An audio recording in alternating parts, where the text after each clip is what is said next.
తమన్నా ప్రధాన పాత్రలో ప్రముఖ దర్శకుడు సంపత్ నంది టీమ్ వర్క్స్ పతాకంపై డి మధు నిర్మించిన చిత్రం ఓదెలా 2.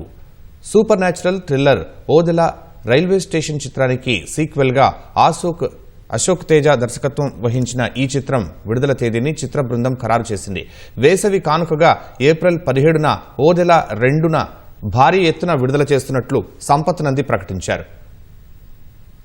శివుడి ఆజ్ఞతో సరికొత్త కథ, స్క్రీన్ ప్లే, విజువల్ ఎఫెక్ట్స్తో థియేటర్లో ప్రేక్షకులను సరికొత్త అనుభూతిని తమ చిత్రం పంచుతుందని సంపత్ నంది తెలిపారు. అలాగే ఈ చిత్రంలో నాగసాధువు భైరవి పాత్ర చేయడం తన అదృష్టమని పేర్కొన్న తమన్నా ఓదెలా 2 చిత్రం అన్ని భాషల సరిహద్దులను దాటుకుని విజయాన్ని అందుకుంటుందని ఆశాభావం వ్యక్తం చేసింది.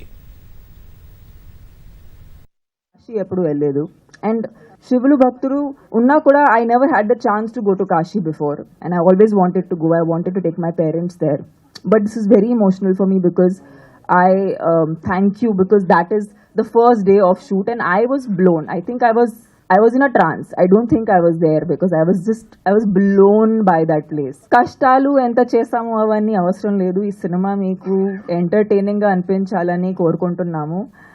I hope మేము we just try to tell you a story of good over evil and నాకు తెలిసినంత వరకు అది ఎక్కడ ఉన్నా అది హ్యూమన్స్ కి ఒకటే.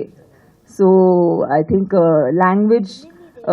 లాంగ్వేజ్ ని క్రాస్ చేస్తూ ఈ సినిమా వెళ్తుంది అనుకుంటున్నాను and I really hope you guys enjoy the film on 17th of April.